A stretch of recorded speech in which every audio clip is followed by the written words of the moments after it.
Welcome, everyone, to the Captive Audience. It is the 25th of August. We are almost to the end of August, and we are only 4 fateful days away from the state legislative special session called by Governor Kotek. This is why we are so lucky to have with us here tonight State Representative Ed Diehl, a regular on our show, and somebody who's not only well informed on all of this, but very articulate and well spoken in explaining just exactly what's going on in Salem. Great to be Welcome to with the you, show, Kevin. Representative Diehl. Yeah. So I've been spending the last few hours listening to the testimony for the public hearing on the governor's transportation bill, LC2. Yep. So, yeah. Sheer entertainment, right? Sheer entertainment. I do think, though, that there has been some humor about this because it is absurd. And in fact, the media has taken swipes at Governor Kotek herself because the Ben Bulletin editorial board, they criticized Kotek's press conference. They don't like it when they do press conferences on background to try and constrain media from talking about the pronouncements of the governor. Yeah, it's the governor didn't show up today to testify, by the way. How can you be a no-show on your own special session that you called? What you listened, I was just trying to absorb what I was hearing in the testimony that was in support. And it's everybody that is getting some money from this tax is in support. And unfortunately, the people who are paying the tax, there's a few of them that we've heard from, but not nearly enough of them are testifying in person. It feels kind of lopsided. So very frustrating. Well, it's when you're what's being fed to the pigs, it's different than when you're one of the pigs, right? And and you'd think that but a lot of people are just unaware of it. Oh yeah. But I've really enjoyed the Willamette Week articles, and I think those are the ones that the Catalyst is talking about. You know, ODOT. There's so many things. Just identifying the areas of waste that there are, identifying that the legislature has kind of hamstrung ODOT on how much money they can spend on maintenance money. Maintenance. Yeah. So in 2017, they said, well, we're going to incrementally raise these taxes, gas taxes, but only, I think 6% of it can go to maintenance. The other 94 goes to construction projects. Yes, that's something the legislature could change. And ODOT said, hey, gave that as an option instead of taxes. So it's really frustrating to see that we're not talking about those kinds of solutions. How come ODOT can come forward with something like this and then they don't talk about it? Yeah. I didn't hear that. If they brought it up, it was brought up in passing that it wouldn't be enough, say, and it would divert money that they needed for paying off debts because a lot of these projects were debt financed and other things for construction projects. So the governor opted not to change that 94-6 split. That's what I heard in the testimony. And 94-6 means 94% goes to the state. Is that right? No. So the money's 50% goes to ODOT, 50% goes to counties and local government. I think it's 30 to counties, 20 to local government. But the 94-6, House Bill 2017 from 2017 said that we're going to increment gas taxes up. At that time, I think they were 30 cents a gallon. We're going to increment them up to 40 cents, which is where we're at now. And 94% of that goes to construction. Only 6% can be used for maintenance. That's my understanding of it. Okay, so it's construction versus maintenance. Yeah. So it's attractive because when you're doing construction projects, the feds are helping with that. The feds don't help with maintenance. So I think they were trying to have enough money so they could attract even more money from the feds. But in the process, they're starving the maintenance side. And so the crazy thing is there's things we can do to adjust for that, to not starve the maintenance side. And then there's things going on you and I would say are just completely wasteful. I mean, should we be using this money to pay for chargers and EV subsidies? Mass transit. That's a whole other thing. The payroll transit tax, doubling the payroll transit tax at a time where the ridership is declining. And as one of the testimonies was today, other modes of transportation are becoming more and more available, and they're way cheaper. So yeah, that's absurd. And then, Salem's getting hit even worse because there's a transit tax that's going to go into effect for the city of Salem that is 4 times what the governor's proposing for the state payroll transit tax. So you've got in the city of Salem, you'll have Salem employers paying a 1% total. I think it'll be 1% between the state and local payroll tax for mass transit, for something that hardly any of his employees are even using. It's a huge tax. But the government funds things that nobody uses. Well, of course. Because they can. So that's there's a lot to it, and it's disappointing for me to see that there's not a serious effort being made at where can we reduce cost? Where can we demonstrate to Oregonians that we're accountable for this money? That Willamette Week, one of the Willamette articles here, I posted it, and it's the one that talks about how ODOT quietly offers alternative to new taxes. Mm-hmm. Yeah. And it will be statutory changes. Right. But scrolling down into the article, it says, in some respects, ODOT's finances are puzzling. Over the past decade, the agency's budget has increased from 60%, about 60%, from $3.81 billion in 2013-15 to $6.12 billion in 23-25.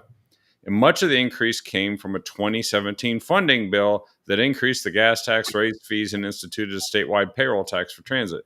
We're talking about raising all those things now. Yeah. And they didn't do all the stuff they said they were going to do from 2017. Right. So here's the thing with the 2017 package. It bumped the gas tax up to 34 cents, and then it's gone every year or two up another 2 cents. But every one of those hikes was only allowed if this was the accountability measure, only allowed if ODOT is doing what they said they were going to do. Now, by all accounts, they haven't. No, they've missed. And it's not almost like somebody swinging a bat and the ball flies over their head and they think they hit a home run. But I'm not blaming the workers at ODOT. There's a lot of good folks there. Yeah. This is to me, it's legislative decisions, a mishmash of priorities that gets them off track. It's the governor with Kate Brown first, and now Governor Kotek. And then I think the top leadership in the ODOT agency needs to change. But yeah, there was supposed to be accountability measures for each one of those. But this is classic. The legislature says, we're going to hold these guys accountable. Well, yep, they delivered a report every 2 years, and you let them raise the taxes. But you didn't do the Rose Quarter project like you promised. And now it's ballooned into this unbelievable budget that includes all this restorative justice stuff that isn't about clean, safe roads that can pass traffic. And then I think the Abernathy Bridge was another commitment that has never come through. Bridge, Rose Quarter, yeah. But we kept incrementing those taxes up and up and up anyway. And so now they're saying, well, we need more money, but really we're going to be accountable. So just please give us the money and then we'll be accountable. I don't buy it. I don't buy it. Well, you in show the me Oregon that you're accountable for the money you're getting, and then I will consider raising taxes. This is just like I posted something today, like Charlie Brown going for the football again. You know, Lucy's holding the football. Believe me, I'm not going to pull it this time. Okay, and he goes and does it again. That's exactly what's going on here. Hey, give us the money, and we'll be accountable with it. I promise, we'll do it this time. Well, a friend of mine used to say, for this example where they give this report, and the report, they already knew what the report was going to say before they, a year before they had to file it, because they knew the answer was going to be yes. And he used to say, this friend of mine used to say, man wants a green suit, turn on the green light. It's kind of the same thing. It's like, we're going to give you a yes answer. You succeeded. Here's a gold star. And yet, after all these years, another Willamette Week article, Oregon Journalism Project, says Oregon cries poverty, but its transportation spending is typical of Western states. They're turning their pockets inside out and say, we don't have any money, we're poor. And yet, actually, they're kind of on track with the rest of the states in the West. It's clear that they've been wasting the money. They've been failing to deliver on results. No one can really truly say they're happy with anything that ODOT has accomplished in that 12-year time period. And least of all should be the people who promised it, who voted for it, in the legislature. And yet here we are. And of course, there's also billions of new taxes should come with a commitment. Now, this is sort of closing the barn door after the horse run away, but this is the Oregonian editorial board, which I sure hope this comes up next year in 2026, because there is a really good article saying, this special session might actually be that significant in terms of thematically the message it's sending about what kind of leadership we have, what accountability looks like, and what's happening with the taxes. Is that the Oregonians saying you can't do this anymore without some commitments to get something done. Yeah, you have to. And the bureaucrat, I had a business. I ran a business. I built it from scratch with some other folks and my wife. I know what this is about. And bureaucrats and legislators don't understand what that accountability is about. And accountability is, like I said, you deliver me a report and I'll jack the tax up 2 cents. Yeah. Deliver me another report. But we didn't get the things done that we promised we were going to get done. And so I hope that this keeps coming up. Mayor Wilson testified. Those guys have the highest tax rate of almost any city in the country. And he's there saying, we need more money. There is never enough. There's never enough if you don't have the right priorities. And if you don't have the right policy goal either, because you just gave Portland as an example, they've got billions that have flowed in there for homelessness, getting homelessness ended. It's not even close. It's actually worse. And they move it around, they sweep it around, but they put taxes directly on people in Metro and in Multnomah County to pay for doing that, and they're not doing it. Mm-hmm. And as long as they think they can just act poverty. I remember there's this line from this Creedence Clearwater Revival song that when the tax man comes around, the yard will look like a rummage sale. That is... Except Portland already looks like a rummage sale. They only clean it up for like major sporting events, and then the rest of the time it's terrible. Oh, did you freeze there? Can you hear me? Oh, I think your video might have frozen there. It'll come back. I think your video froze, so it might be broke up there too a minute there. Okay, you're back. Yeah, Oh, okay. that's the great promise of rural broadband, by the All right. way. That other I'm- great project they delivered on. yeah. I was just harping on rural broadband, you know, the great white hope. Uh, anyway, Yeah. Yeah. so now they're going to do stuff with taxes, and they seem to be very creative when it comes to taxes, right? What are they going to do tax wise, and how is it going to impact people? So on the transportation package, are you talking about Yep, specifically? yep. Yeah. So it's a 15% hike on the gas tax. So just to consider that, I went back and looked at the gas tax since 2010, and if it has exceeded the rate of inflation already since 2010. So this is just going to jack it up even more.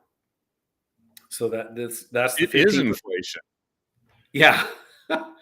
So that's the and they say, well, but the consumption of gas has gone down, so we're not collecting as much. Okay. I'm looking at it from the perspective of a regular Oregonian, somebody who's paying the bills. They're seeing it go up higher than the rate of inflation. Then there's a doubling of the payroll transit tax from 0.1% to 0.2%. So not everybody knows this, but whether you ride a public transit bus or not, you're paying for it. And I think in like TriMet is subsidizing each rider by about $8 a ride. And I heard an estimate today that it costs about $2 per mile for somebody to ride public transit, when they could get a hybrid car and it costs about 50 cents a mile. So um, Wow. then there's a number of fees that are going up considerably. So I think some of them are doubling, but the vehicle registration fees and some of the other DMV fees are going up. And over 10 years, these adjustments are anticipated to generate about $5.7 billion in additional taxes. So, yeah. Well, it's and actually, John Charles with the Cascade Policy Institute wrote a kind of funny um, meme article that says, the tapeworm eating ODOT's record gas tax revenue. It's really good. I mean, Yeah. when you start when comedy gets this easy in Oregon, then the Democrats Right. take note. Yeah. And he said that the Oregon Transportation Investment Act, that's 2001, was a bond program. This has forced ODOT to spend most of its new gas tax monies on construction projects while ignoring highway maintenance. So it's the thing you said before. Mhm. Yeah. While the gas tax revenue has increased, the amount going to operations has actually decreased. And I think most people think that gas taxes are going to maintenance, because it's kind of Right. a transactional generated thing on a regular basis, and that you have investment in construction that's going to come from additional spending and all these like federal, state, and whatever combinations, and yet it's gone down. Mhm. And of course, they voted to sell bonds backed by gas tax revenue, and that's sort of like that. That's like turned out not to be the greatest way to do things, because No. we have a pretty sizable debt that we're trying to service now. Right. It's pretty big and it's growing. And part of that is they really haven't done a good job of anticipating the cost of these projects. Some of that may be lowballing estimates to get projects approved, but also some of it is mandates from the legislature and the governor and just scope creep. I mean, the Rose Quarter project, for example, now they want to connect these two communities with basically build a community over the road Yeah. at a cost of, I don't know, something like $500 million. that if you want to do that, fine, but that's not a road construction project. That's something else. Yeah. That should not come out of my transportation taxes. And I think that that project's been pulled by the feds. Yeah, they pulled the Even money. though ODOT's still apparently going ahead with it, they're spending money on it. So I don't know. I don't know how that works. Well, that's a pretty good transition into a related topic. First of all, Yeah. the implications of this for 2026, because there's egg all over the faces of the speaker and the Senate president. There's some infighting. Democrats, Mark Meek, the state senator from the Clackamas area, who only won his race over Bill Kinnemer by like a sliver of votes, Yeah. like less than 1,000, I think. And he's calling for Rod Wagner to step down as the president. Yeah. Said it's he may support the package, but the guy's blown it with him. And Yeah. you don't hear much of this. Usually they go behind closed doors. The public employee unions come in and they're like, okay, so here's what's going to happen and here's how you're going to cooperate. But it's not working that way. And in fact, the Democrats are to some extent gaslighting President Trump as the blame for all of the things that they're failing to do. And I cannot imagine that there's any chance that Tina Kotek's going to let this special session go by without passing what she wants to get, or she's really looks bad. But even if she passes it, we just talked about the message they're sending, which is pay more, get less, and feel punished for using less gasoline. Yeah, people just don't feel like they're getting a return for the money that they're spending in taxes and fees. And I heard that loud and clear when I met with some businesses in Portland. We had a business roundtable with our Economic Development Small Business Committee. They're not getting the value. People are okay paying some level of taxes if they feel like they're getting value, and they're not. And the other thing is that this is just a terrible time to raise taxes. The governor's being tone deaf. People are getting squeezed. The inflation's going up. Their dollar that they earn is worth less now than it was a couple of years ago, and their income is not keeping up. The data shows it, and when I go talk to people, I hear it. They're barely making ends meet, and here we are doing a tax increase, and some folks are like, "Well, it's not that big of a deal. It's not that much." Well, it is a lot. It is a lot for a lot of people who are living paycheck to paycheck. So those are I call them the forgotten Oregonians. They're the ones paying the bill. They're not the ones testifying in support of this package, by the way. It's the people that want that money. Yeah. Fortunately, there are some folks there that are regular folks, and they are testifying in opposition. But we need a lot of people to be speaking out, people that are not necessarily engaged right now. And there's also a dynamic in the Republican Party. First of all, there was a pretty good article that it's Dick Hughes, and Dick writes what he writes. I think he's a decent journalist, but he says that Republicans kind of are sounding like they're sidelined in all of this, which is exactly what got Democrats in trouble at the end of the last session. Is they basically they didn't look for any compromises, and then they got to the end, and even the people who were willing to maybe listen to some compromises said hell no, because they came in hat in hand saying, we only have 48 hours. Please help us pass this. And they're like, no, you're nuts. Yeah, I think here's the approach I think the governor took. She wanted what she viewed as a minimalist package to make sure she didn't have to lay off anybody, and keep the environmentalists happy, because the EV fees don't go up now. They're kind of phased in later if it actually ever happens. They didn't get rid of any of the climate justice or restorative justice money expenditures. No, those are gone. But And they're not getting that stuff from yeah, the feds now either. So well, that's a whole other thing. yeah. Yeah, but they did some stuff for the truckers. So the truckers aren't complaining. The truckers are supportive of this. She scared a lot of businesses that depend on ODOT maintenance and ODOT buying vehicles.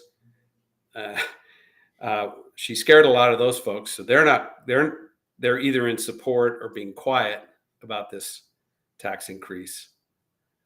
So they've kind of shut down the lobby groups that would have been expressing outrage on this, and then the Republicans are just on the sideline. Yeah, so I mean, in a Welcome to- way, as absurd as this is, she's basically got all the cards. She's using the power of her office to shove this one through. Yeah. So we'll see what happens. I think that there's some Democrats that know that this is wildly unpopular. It is unpopular, and so if they support it, they may face a reckoning. And if you want to vote against the interests of your constituents, then you deserve what happens in the next primary or in the next general election. So, Yes, and the Democrats know that this is a problem, but I think they've figured out. By the way, I just want to make sure everybody knows that you still can. Let me see if I can get this to come up again. Is you still can do the testimony. Mm-hmm. I'm trying to get it to. Well, let me do it. Are you there? In the interim, experienced testimony. I'm here. Can you hear me? Yeah, I can hear you. Okay. Yeah. Yes. Yeah, I was saying experienced testimony givers are going to find that it's a little different than they're used to, but it's in the interim, and it's not actually a bill yet. So the way you testify is a little bit different. And I think there's a link. Jason Williams provided a link. Let me just see here. It says there's still time. Still time. Where is that? And the thing is, you can submit it online, and it still matters, actually. Yeah. So let me just go ahead and I'll put. There we go. I got the link. And somebody's asking if it'll do any good to speak out. I really do think it'll do good to speak out. I think there's certain Democrats in purple districts that really need to hear the personal stories from their constituents. I've had a lot of conversations with Rep. Javity. He and I disagree on this. In fact, he was just texting me. We've been talking about this, but I think Rep. Javity needs to hear from his constituents. Yeah. And hear the reasons. Don't just say I hate taxes, but explain the impact and why you want accountability from ODOT, and that you demand accountability from ODOT. And then you can have a conversation about raising taxes. But show me you're going to live up to your commitments. Show me you're going to make good use of the money I'm giving you already, because I don't feel like it right now. Yeah, we just emphasized how the money's really not been. I mean, there's no reason to believe that this is the moment when suddenly they feel like they have to finally deliver on ODOT results. They just want to deliver on more money. And if they were going to do that, they'd be considering some of the statutory changes that ODOT itself has admitted would help it spend the money more wisely. Right. On the things people really care about. I just posted a link to an article. Jeff Eager with Oregon Roundup. Jeff is great. If you guys don't follow Oregon Roundup, you absolutely need to. So he's a regular on Captive Audience. We have him on. Oh, okay, good. Yeah, and he also is the one who digs out all the corruption and exposes it. He's just if all the journalists in Oregon were doing what he's doing, the Democrats couldn't do any of the stuff we're talking about and get away with it. That's literally how good the stuff is that he does, Well, and he speaks out. he does, and so I appreciate him, and so I feed him things, and he follows up on them. So it's good. So this is, but the other thing the Democrats are running into is that they're running out of money that used to just flow in from the federal government. And the one big beautiful bill, they call it a big ugly bill, and they've got all these things that they say are bad about it. And the top of their list is they say that SNAP benefits and Medicaid are going to be cut dramatically. I think the governor said it was going to be $15 billion loss for the state of Oregon over some time period, like 7 or 8 years. And but when they passed it, they weren't cutting Medicaid just to cut it. They were actually streamlining it so that there would be like work requirements, which the Yeah, state, as I understand it, has complained. Yeah, but this is too hard to spend um, all that money to make sure we don't waste billions of dollars. So we should just waste billions of dollars. And then they're claiming that all the hospitals are going to collapse and all kinds of stuff just because we stopped giving money to people that 10 years ago we weren't giving money to at all. yeah, yeah. It's so I serve on healthcare and behavioral health, so this is going to be a hot topic coming up because it is a substantial amount of money that's being cut from not only from SNAP but all the Medicaid, and a lot of it is, like you said, it's work requirements.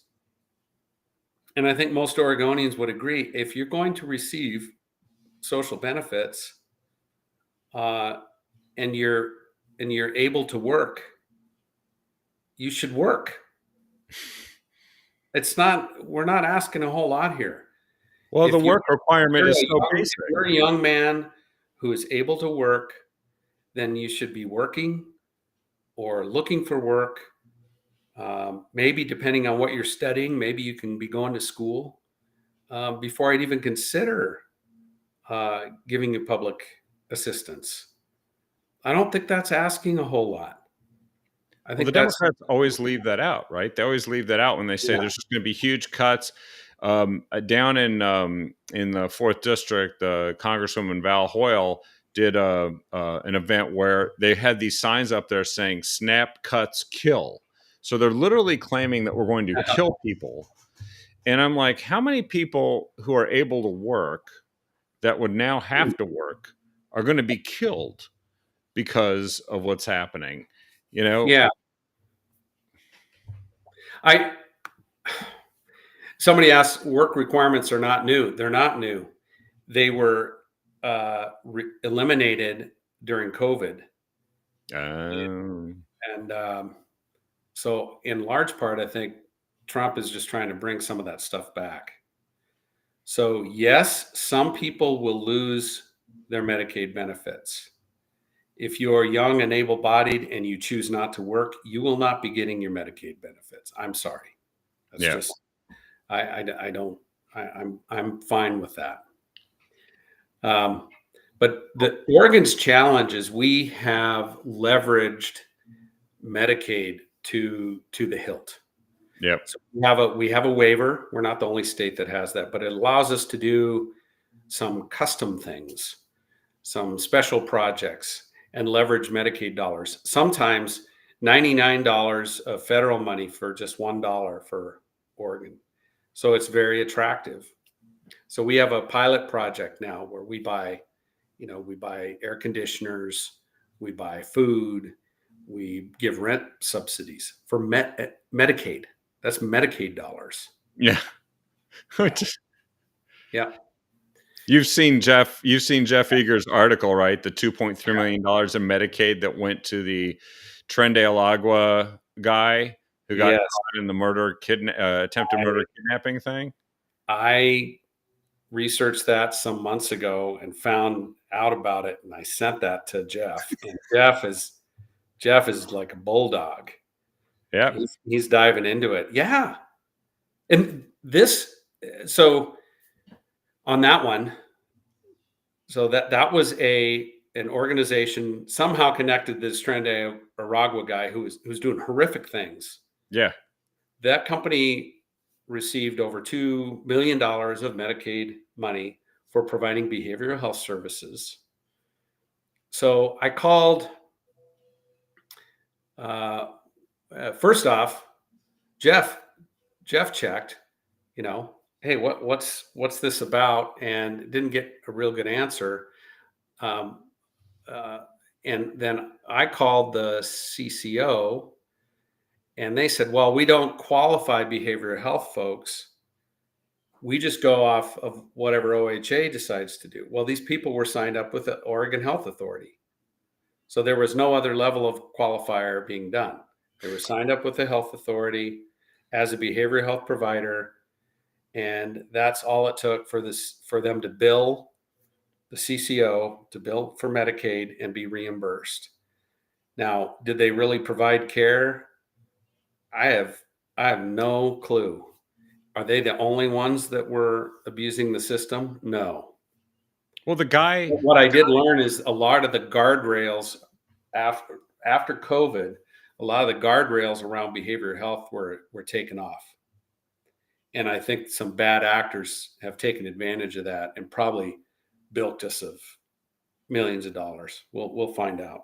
Well, so the guy that was listed as, like, I think the head of this company that was supposed to be delivering these services based at the same house, at the same address. Yeah. Trinidad Aragua guy. Julius Maximo. Yeah. Yes. Yeah. Julius Maximo. He has a whole racket going that appears to look like one of these Nigerian things where if you just give me, access to your bank account and $35,000, we'll get you $1 million or something, one of those crazy things. And it just makes a mockery of the entire system when this is even possible. And so I think at this point, the call for accountability is extremely strong. But also, this story wraps what's happening with organized crime together with the whole Medicaid thing, where they say they just don't have enough money and every penny is being spent necessarily and wisely in the state of Oregon. No, they're not going to get as much money for things. And so what are they going to do to change what they're doing? They're going to ask Oregonians to contribute more. We're going to have to make some really tough choices.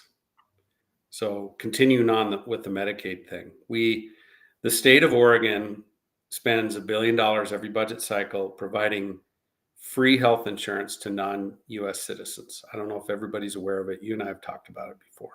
Yep. We spend $1 billion.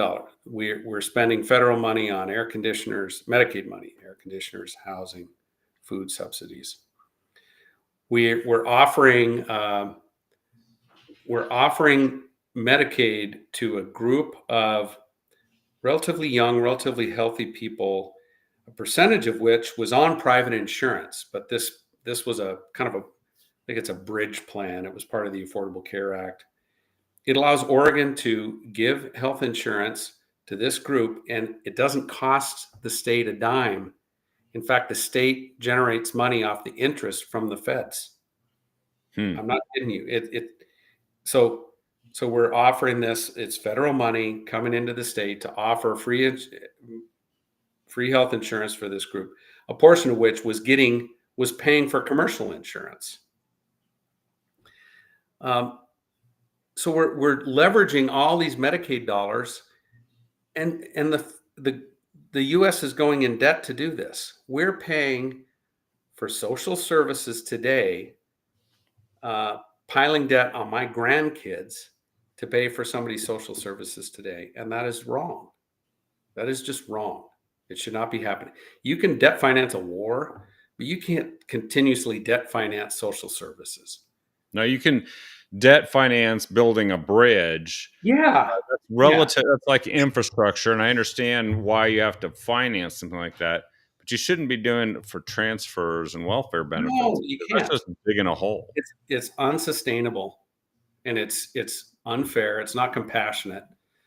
So those what that means is with these adjustments that the feds have made, Oregon is more exposed than about every other state. More exposed to cuts than every other state. So they've got to make some decisions. They got to cut programs. They're going to have to cut some services. They're going to have to say, hey, this group of people, you're not going to be able to get free health insurance anymore. We'll see if that happens. Or maybe they'll decide that we need to increase taxes on citizens, so we're making up the difference. But it's a lot of money. Well, so it does mean that they have to prioritize, because when you say cut, it's like, well, they should spend it on the things that people want the most. But they don't often do that. They often do the opposite. They go and they cut something that people want the most and say, see, I couldn't help it. President Trump made us do this. Yeah. And therefore, you should really aim all your anger at him. And we're going to have to raise taxes. That's President Trump's fault, which is an absurd statement. Yeah. And then, of course, they keep saying that the tax, the one big beautiful bill thing was just a tax break for billionaires. Well, excuse me, but how many billionaires are making money off of tips and overtime? I just and laugh. How many billionaire senior citizens are getting Social Security and are just psyched that they don't have to pay taxes on it now? Yeah, you're exactly right. You're exactly right. And they're going to be blaming, Providence, for example, just came out and they said we're facing major losses in Oregon, and we're going to have to cut. They're cutting some delivery services in some places and other services. And you read the article. It's by the Lund Report. They do some good in-depth healthcare articles. Mm-hmm. It has nothing to do with the big, beautiful bill. And you dig deeper, and it's only Oregon. I mean, they're struggling in some other parts of the country, but Oregon's by far the worst. And then you look, well, why is it? And they can point directly to legislation that the leftists have pushed through just in the last few years on nursing labor standards, on requiring hospitals to deliver care and not demand payment from individuals, even if they have health insurance. It's weird. Or even if they're qualified for Medicaid, you can't demand payment from them. If they opt to not go get on Medicaid, the hospital doesn't collect any money. So it's basically they eat it. Millions. They eat it. It's millions more that these hospitals are having to eat. There were a couple other things that were passed in legislation. These all sound good. They all sound compassionate, but they're not. They're hurting the people they intend to help. And we're going to be driving hospitals out of business, and we're going to reduce services. To me, it's just a classic liberal compassion policy driven by lopsided, misguided compassion. Yeah, it's the road to hell paved with liberal good intentions. Yeah. Well, and then the other thing that they're doing is they're fighting on every policy that the nation has decided by electing the Congress and the president. They don't want to pay for DEI stuff anymore. They don't want to pay. They don't want to send money to states that are actually, in some cases, actively interfering with ICE agents trying to remove illegal criminals from the state. We've seen time and again that they're totally satisfied with just making sure that somebody escapes who's wanted for a detainer. And the state's lost $15 million in grants already because of that. So if you're a state that's not doing too well on money, you're completely exposed. You got all these things that you say are super important. You got these transportation projects you need to fund, all this stuff. Why would you spend all your time in combat with a federal government that is just not going to pay for these things anymore? Go to our Attorney General website, and you just see a litany of lawsuits on all sorts of issues fighting the Trump administration. But they made it pretty clear, and I agree with these things. If you're spending money on DEI programs, uh, you're not going to get any federal money. That's going to the Department of Education. That's being sent to ODOT. But that stuff permeates every agency. And instead of making an adjustment, our agencies are doubling down on these programs. They are. Yeah, and so not only are we, the $15 billion that Governor Kotek was quoting, that's just fallout from the big beautiful bill. That doesn't count the money we're not going to get if we don't change certain policies within these agencies. It's billions more. Yeah. It's huge, and we haven't even felt that yet. Well, being a woke greenie has a very high cost. It's just that for a long time we didn't really have to feel that cost because you could just have the infusion of printed cash from the federal government to just make it all feel good, and even kind of lean into it, right? And expand what you're doing, not just keep doing what you're doing, but literally double and triple the amount of money you're spending on stuff. And they don't seem to have any clue that this is but I worry, do the voters know that this is bad? I hope the voters know. If you look at the tax revenue that Oregon has brought in, on paper it looks pretty good for us. Our GDP's gone up, our tax revenue's gone way up. But when you look at the regular working class Oregonian, they're not feeling the love. They're not getting the advantage of all this. And I know. Unless they start pushing back. I did a piece here a few days ago about the forgotten Oregonian, and I was calling on there's a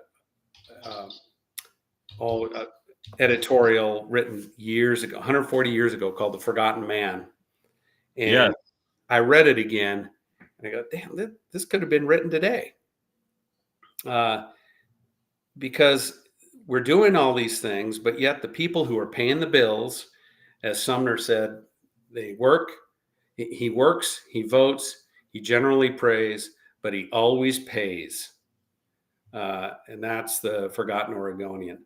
They're the ones trying to abide by the law, working, doing the thing. They're the ones paying these taxes, but they're not seeing the benefit of it. And that has got to change. But the only way it's going to change is if people wake up. Another friend of mine likes to say, all taxes tax the poor, because they're the only ones who can't avoid it. They all get passed on to them. And I think it's true quite to some extent of the middle class here in Oregon, the shrinking middle class. Where can, by the way, folks find that article that you just mentioned? Was that up? The Forgotten Oregonian? Yeah. Yeah, I did that on X and Facebook. So if you go to my feed, you can post my pages, or if you go to eddeal.com, I've got links to my social media there. Got it. Yeah, I was on eddeal.com and I was looking for it there. And and you have really good posts, of course, and everybody should follow you. It's the real Ed Deal, real_Ed Deal at on x.com. And this is really important because folks can still get the information. Sometimes it requires a little bit of effort, right? But if you follow Ed Deal's feed, you're going to find it there, and it's going to keep you informed. By the way, The Forgotten Man, there was a great book by Amity Shlaes written about the Great Depression, and a lot of people don't realize this, but the Great Depression, the worst of it wasn't 1933. it was 1937. Now, how many years into FDR's administration was that? Hmm. That was nearly 4 years into his administration, and the unemployment rate went from 10% to 25%. And that was Yeah. with all these programs. So this is the context of the Forgotten Man story that was coming, that she highlighted in her book. Yeah, that's the Teddy Roosevelt did his own spin on the Forgotten Man. So the Forgotten Man was first written by Sumner in like 1892, and then Hmm. Teddy Roosevelt kind of respun that a bit. And I don't know if maybe FDR talked about it too, but I know Teddy Roosevelt talked about it a lot. So the interesting other thing that I think we can take away from what's been happening is voters might not know all the time what policies are affecting them. They certainly will know when the taxes hit them, and they'll feel that. But there's a lot of Oregonians that have decided that they don't want to stay in Oregon and they're leaving, Hmm. and many businesses that are leaving. And even though it's not nice to sit around and emphasize how much this is happening, it's impossible to ignore what's happening. That it doesn't spell good, well for our future. The Coin.com has a story about that Oregon is one of the worst states to move to based on an Yeah. analysis that they did. And that means, and we were behind in that analysis behind Washington State, which you think, well, we're very similar. They're about twice the size, but very similar. They're 35th. No, we were near the bottom. There were only, I think, 4 states worse than us. And one of them was California. And that speaks volumes right there. You know, if only Yeah. California is doing worse than you, ouch. There was a lady that I think she owned a business in Portland. She testified today. I was listening to her. She said, I thought she said 20 businesses in the last year, or neighboring businesses, had left. And there were 4 more that were looking to leave in the next few months. That we are in a doom loop cycle, especially Portland. But there's a lot of Portlanders that are in denial. They say, Yes. And well, those it's no worse than other big cities. That's not much of a testament. no. Uh, so Other big cities don't have buildings that were $250 million buildings selling for, right, $40 million. yeah, They don't have that in other cities. That's really here. That's no, and very, I think our homeless per capita is higher than any other city. yep. Uh, so we're a little unique in a few places. So really concerns me that people are getting up and leaving. I know I've talked to a lot of folks that just they love Oregon. They have history here. Their family has history here, and they're so distraught by what is going on. And it's not just economic; it's education and many other issues. And they're packing up and leaving. And I hate it because I want them to stay and fight. And so, yeah. Well, so that there is one, I guess you could say, positive piece of news. By the way, Representative Reschke, your colleague, did a really fantastic piece on Oregon's awful year, and it listed all the businesses that have either left or opportunities for expansion that were missed. Yeah. And it's like 30 businesses, and some of these are like what's happening with Intel, Daimler, just Yeah.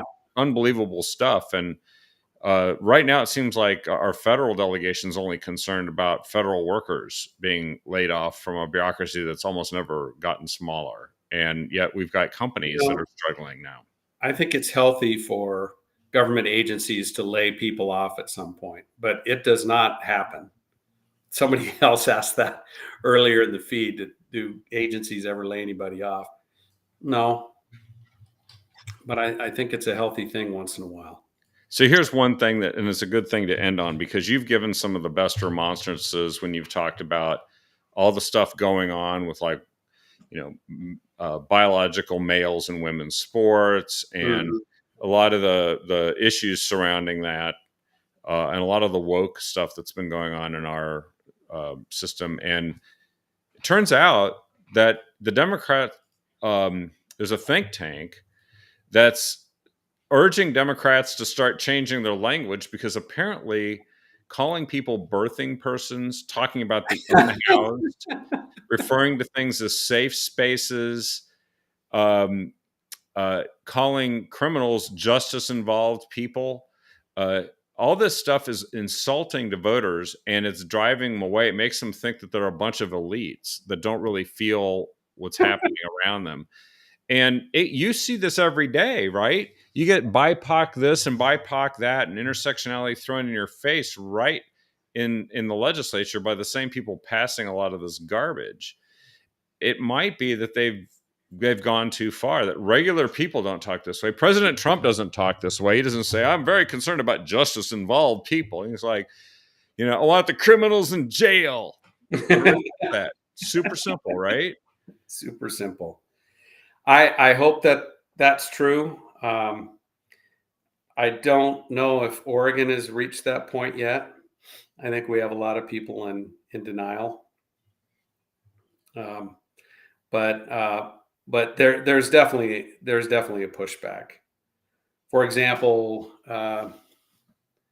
with the whole issue about these gender surgeries on minors, some of my very liberal colleagues know that that's wrong.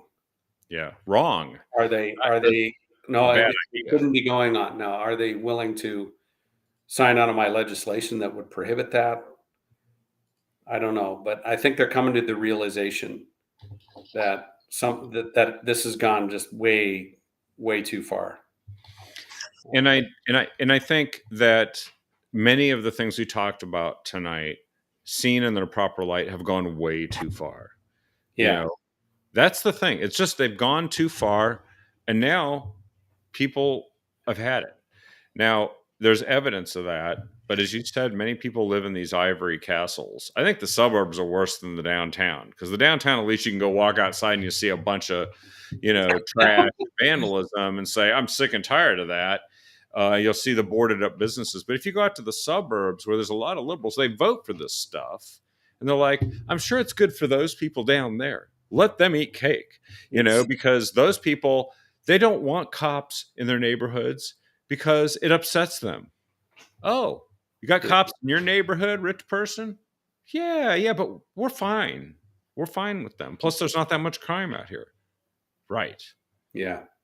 So this thing about the language they like to do, being elite, I think they sound elite because they are elite. That's the thing. Oh, they are. The Democrat Party is the party of the wealthy elite. It's kind of weird. It is. And I listen to these speeches all day about working class this, working class that from Democrats. And I'm like, you mean the working class that would have to work if you just made sure that they were working to get SNAP benefits and Medicaid benefits? That working class, is that a working class? Yeah. Because I know the work that the people who are sitting around not doing those things are not working class, because they're not working. And by the way, I wanted to mention this before. The work requirement isn't just to work or be looking for work. You can volunteer for 20 hours a week and get Medicaid. Yes. Volunteer. I thought it was very, very flexible and lenient. And the fact that so many people are going to, their fear is 100 to 200,000 people in Oregon, I think, are going to fall off of it. Really, you were able-bodied, you're able to work, and you can't volunteer 20 hours a week and then demonstrate that you're doing that. I really, I'll be digging into this for sure, and I'll be talking to people who this is impacting. So, well, I've got an idea for you. Can I give you an idea? And you can pretend like I didn't come up with it.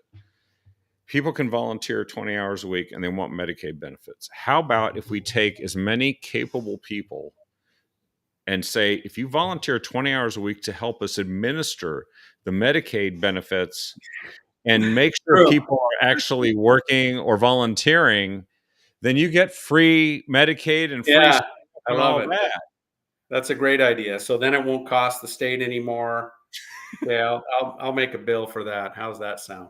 I think that bill has Yeah. got to be the centerpiece of something, because it is such a no-brainer. And you know that if Trump heard that and it was a bill he wanted to see happen, it would happen.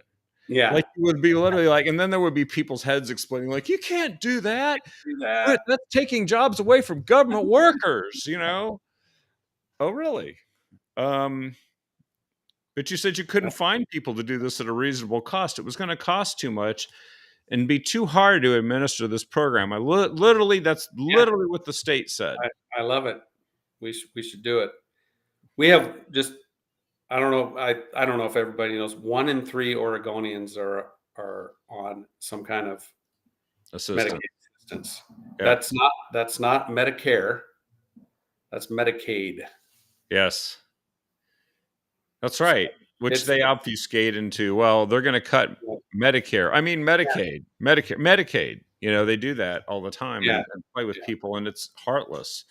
But politics is a rough and tumble sport, and you're in the middle of it. Thanks so much for being on here tonight. It was a deal. Tell us again so people can follow you at eddeal, DIEHL.com, right? Yes. EDDIEHL.com. And then on X, you can find all my stuff there. And then you can find my X handle is, like you said, Real Ed Deal. If you just search for that on X, you should find me. Because there's only one real one, and we had him on tonight. So you got it. And what's the group? The group that remind me of the group that yes.